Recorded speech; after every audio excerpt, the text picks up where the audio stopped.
Selamat siang Pak Sandi, hari ini kelompok kami yang terdiri dari saya Aileen, Jetro Ferdio, dan Theophilus akan mempresentasikan hasil kerja kami mengenai pelaksanaan demokrasi dari tahun 1965 sampai 1998. Selamat menyaksikan.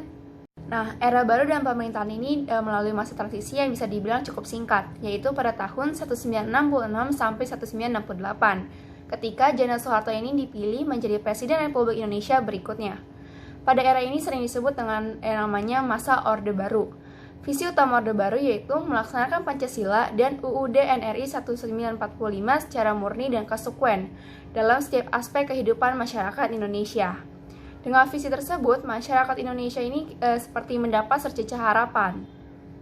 Harapan tersebut tentu saja ada dasarnya, yaitu yang pertama, Soeharto ini berhasil membubarkan PKI, yang dimana PKI ini merupakan musuh utama negeri. Yang kedua, beliau juga berhasil menciptakan stabilitas keamanan negeri pasca pemberontakan PKI dalam waktu yang singkat.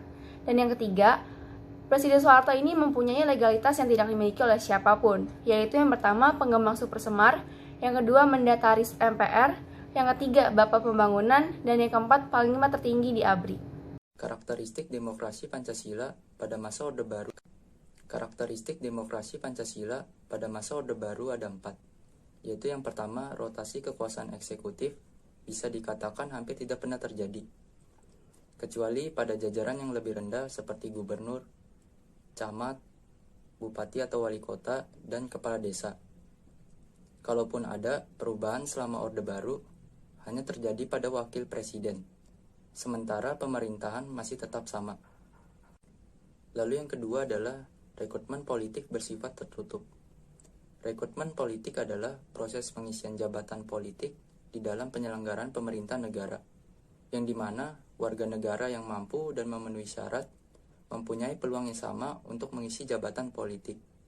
Tetapi yang terjadi di Indonesia pada masa Orde Baru, rekrutmen politik bersifat tertutup, dan pengangkatan jabatan sepenuhnya diatur oleh lembaga presidenan, sehingga sangat bertentangan dengan semangat demokrasi. Yang ketiga, ada pemilihan umum.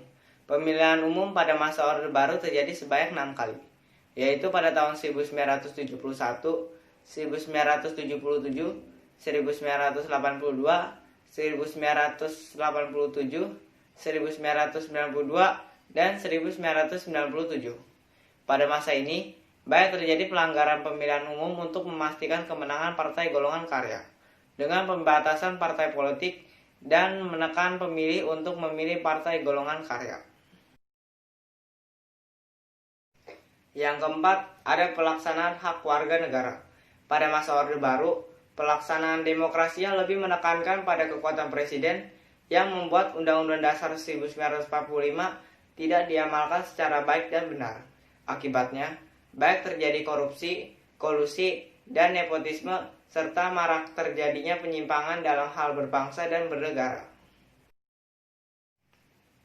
Sekian presentasi kami tentang masa Orde Baru. Terima kasih.